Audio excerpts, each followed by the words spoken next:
അസ്സലാമു അലൈക്കും വറഹ്മത്തുള്ളാഹി വബറകാതുഹു.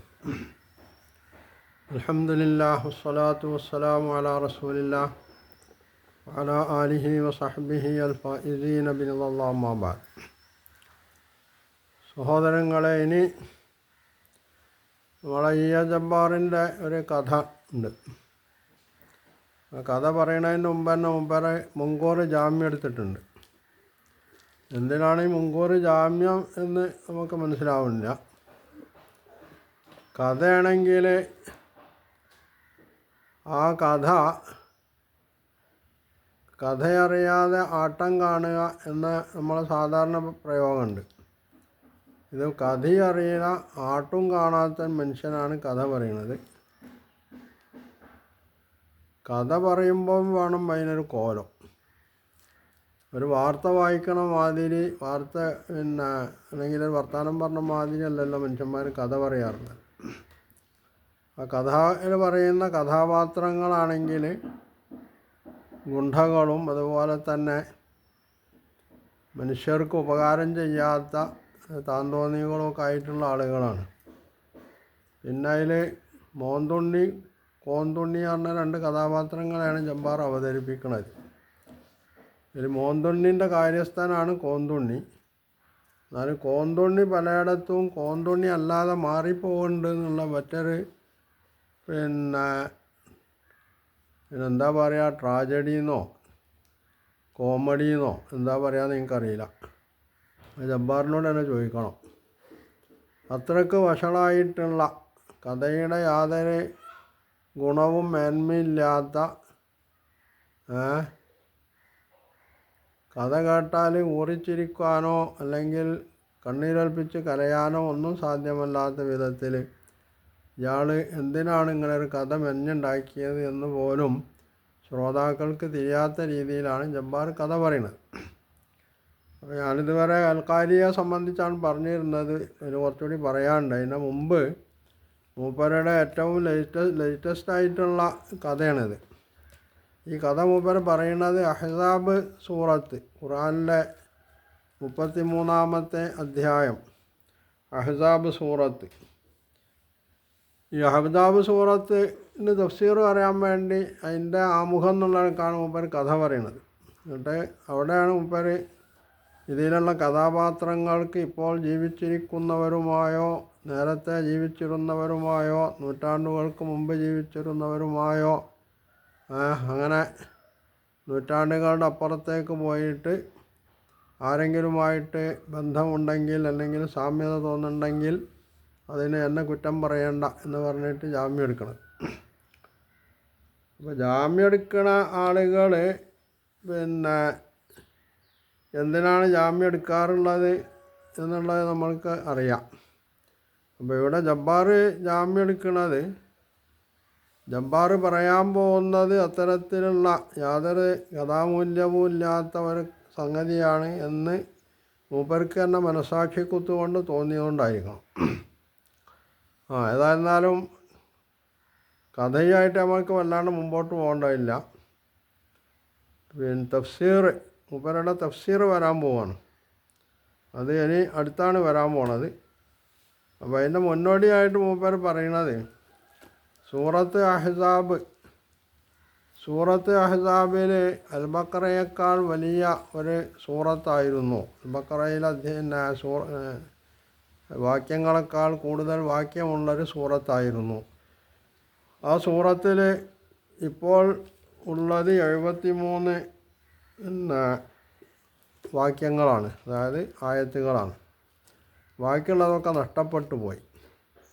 ഈ നഷ്ടപ്പെട്ടു പോയി എന്ന് പറയുന്നത് ആരാണ് ഉദ്ധരിക്കുന്നത്? ആരാണ്? സഹീഹുൽ ബുഖാരി, സഹീഹ് മുസ്ലിമിലൊക്കെ ഉണ്ട് എന്നാണ് മൂപ്പർ പറയുന്നത്. മൂപ്പർ സ്വന്തം ഇതുണ്ടാക്കിയതോ സഹീഹ് ബുഖാരിയോ മുസ്ലിമോ ഉണ്ടോ എന്ന് നമുക്കറിയില്ല. എന്നാൽ നിലവിലുള്ള മുസ്ലിം ലോകം അംഗീകരിച്ച സഹീഹുൽ ബുഖാരി, സഹീഹ് മുസ്ലിമിലൊന്നും ഇങ്ങനൊരു സംഭവം കാണുന്നില്ല. ഇനി ഞാനത്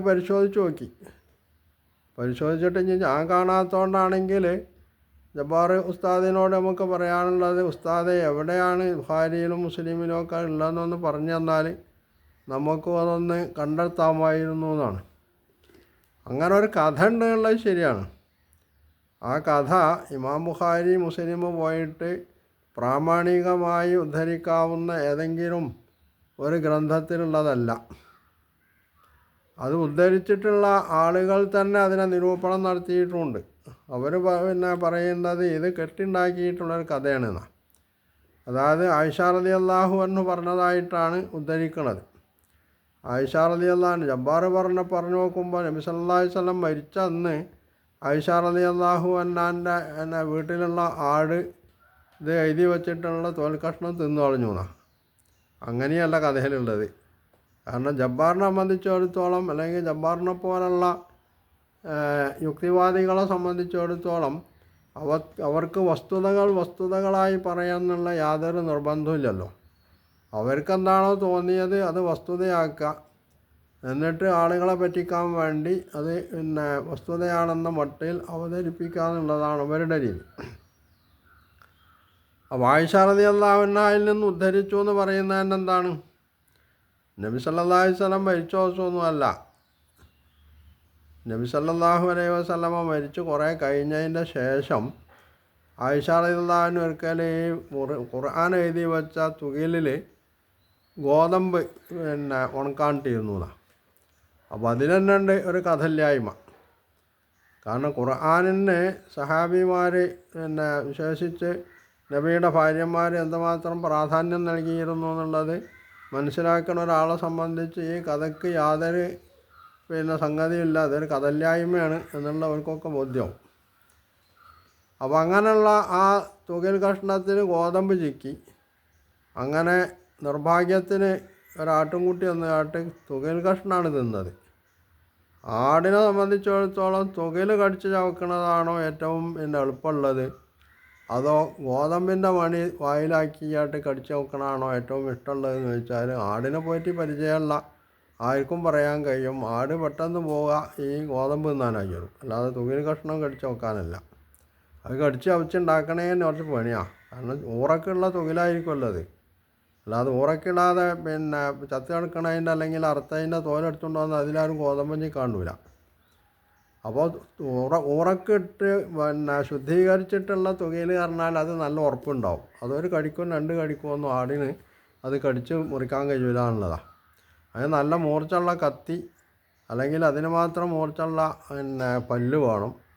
അതിന് മാത്രം മൂർച്ചുള്ള പല്ല് ആടിനില്ല എന്നുള്ളതാണ് വസ്തുത.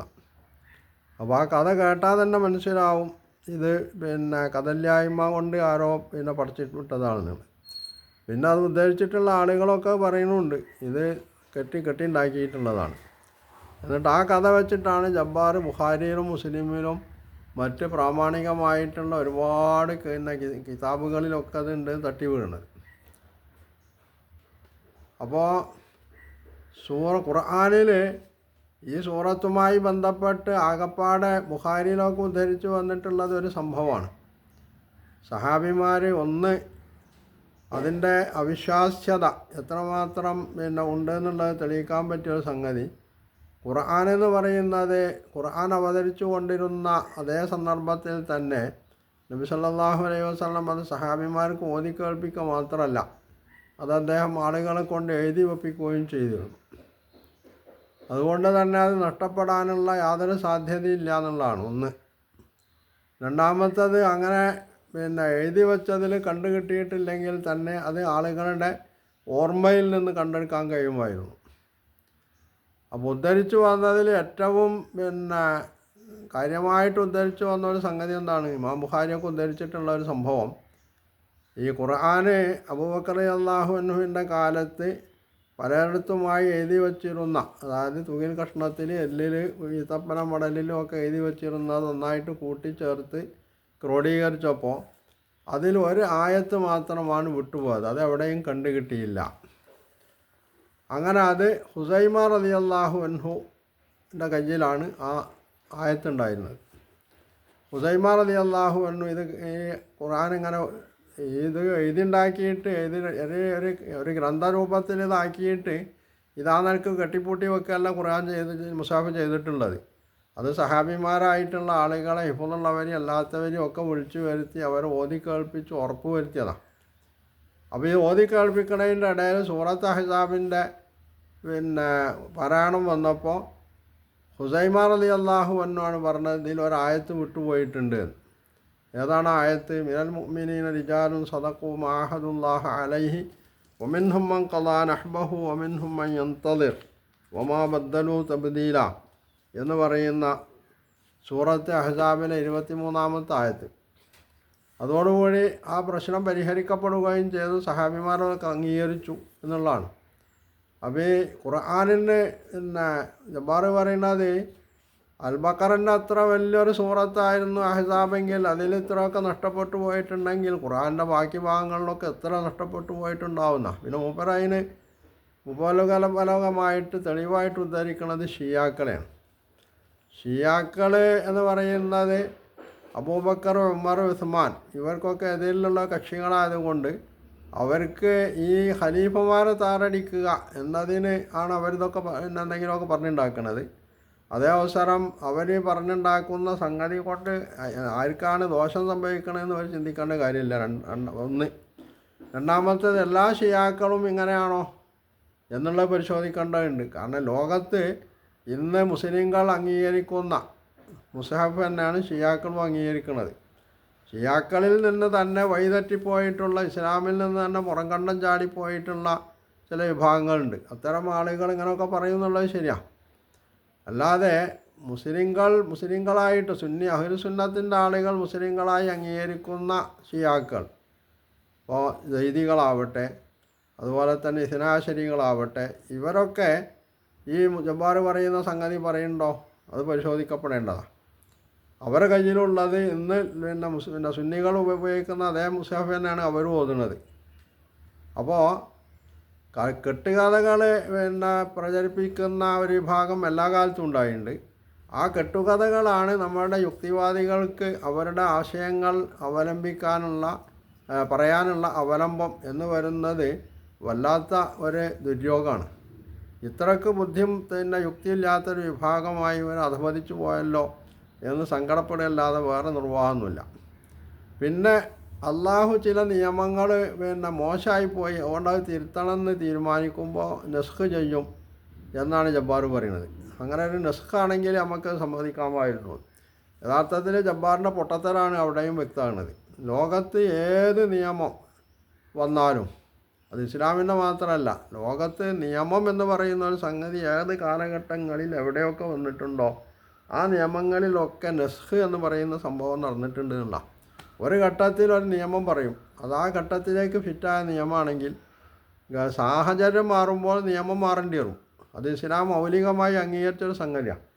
അപ്പോൾ സാഹചര്യം മാറുമ്പോൾ അള്ളാഹു നേരത്തെ ഒരു സാഹചര്യത്തിൽ ജനങ്ങൾക്ക് നൽകിയിട്ടുള്ള നിയമത്തെ അള്ളാഹു തന്നെ ദുർബലപ്പെടുത്തിയിട്ട് ഈ പുതിയ സാഹചര്യത്തിലേക്ക് പറ്റിയ മറ്റൊരു നിയമമായിരിക്കും നൽകുന്നത്. ആ നിയമം മോശമായത് കൊണ്ടല്ലത്, രണ്ട് സാഹചര്യങ്ങൾ മാറിയത് കൊണ്ട് ആദ്യത്തെ സാഹചര്യത്തിലേക്ക് ഫിറ്റായ നിയമം ഇപ്പോൾ നൽകി, പിന്നീട് വന്ന സാഹചര്യത്തിലേക്ക് ഫിറ്റായ ആദ്യത്തെ നിയമം ഫിറ്റല്ലാത്തത് കൊണ്ട് ആ നിയമം മാറ്റിയിട്ട് പുതിയൊരു നിയമം നൽകി എന്നുള്ളത് മാത്രമേ ഉള്ളൂ. ഇതിനാണ് ജബ്ബാർ ആദ്യത്തെ നിയമം മോശമാണെന്ന് അള്ളാഹ്ക്ക് തോന്നിയത് കൊണ്ട് അള്ളാഹു നിയമം നെസ്ഖ് ചെയ്യുന്നു എന്ന് പറയുന്നത്. അത് വേറൊരു പൊട്ടത്തരം. ഇങ്ങനെ പൊട്ടത്തരം മാത്രമേ താൻ പറയുകയുള്ളൂ എന്നൊരുത്തൻ തീരുമാനിച്ചാൽ അയാളെ സംബന്ധിച്ച് പിന്നെ നമ്മൾക്ക് വല്ല പ്രതീക്ഷ പുലർത്തുന്നതിന് കാര്യമൊന്നുമില്ല. അപ്പോൾ ഈ സൂറത്തുമായിട്ട് ബന്ധപ്പെട്ട് പുതിയ പഠനങ്ങളാണ് ജബ്ബാർ അവതരിപ്പിക്കാൻ പോണത് എന്നതാണ് അൽഖാരിയയുമായി ബന്ധപ്പെട്ട സംഗതികൾ പറയുന്നതിൻ്റെ ഇടയ്ക്ക് വെച്ചിട്ട് ഇത് പറയേണ്ടി വന്നിട്ടുള്ളത്. അപ്പോൾ ഇടയ്ക്ക് അൽഖാരിയയും ഇടയ്ക്ക് കുറച്ചുകൂടി പറയേണ്ടതുണ്ട്. ആ സംഗതികൾ അടുത്ത എപ്പിസോഡിലും 1-2 എപ്പിസോഡിലും കൂടി ഉണ്ടാവും. അതോടൊപ്പം തന്നെ അതിൻ്റെ ഇടയ്ക്ക് ഇതും കൂടി നമ്മൾ കൈകാര്യം ചെയ്യേണ്ടി വരും. ഒരു പക്ഷേ ഇനി പഴയ ജബ്ബാറിൻ്റെ ഖുർആൻ പഠന ദർസും പുതിയ ദർസും ഇടയ്ക്കിടയ്ക്ക് പറഞ്ഞുകൊണ്ടേ മുമ്പോട്ട് പോകാൻ കഴിയുള്ളൂ. കാരണം പണ്ട് പറഞ്ഞതിന് മാത്രം നമ്മൾ വിശകലനം ചെയ്യുകയും മറുപടി പറയുകയും ചെയ്യുന്നതിനേക്കാൾ ഏറ്റവും നന്നാവുക പുതിയത് കൂടി ഉൾപ്പെടുത്തിക്കൊണ്ട് പറയുന്നതായിരിക്കും. അപ്പോൾ ജബ്ബാറിനെ സംബന്ധിച്ചിടത്തോളം കള്ളം പറയുന്നതിലും മൂപ്പർക്ക് യാതൊരു മടിയുമില്ല. ഇതിൻ്റെ അടുക്കെന്തോ ഒരു ഇതിൽ മൂപ്പർ തൗബ ചെയ്തതാണ്. ചെറിയൊരു പെശക് സംഭവിച്ചു പോയി, ഞാൻ തൗബ ചെയ്യുമെന്ന് പറഞ്ഞു കേട്ട്. ഇനി ഇത് ബോധ്യമാകുമ്പോൾ അയാൾ എന്തുമാത്രം തൗബ ചെയ്യൂലേ ചെയ്യുകയാണെങ്കിൽ തന്നെ എന്തുമാത്രം വലിയ തോബയായിരിക്കും എന്നൊന്നും പറയാൻ കഴിയില്ല. ഏതായാലും ജബ്ബാർ ഇവിടെ പറഞ്ഞിട്ടുള്ളത് തനി വങ്കത്തമാണ്. ഇമാം ബുഖാരിയും മുസ്ലിമും ഒന്നും അങ്ങനെ ഒരു സംഭവം ഉദ്ധരിച്ചിട്ടേ ഇല്ല.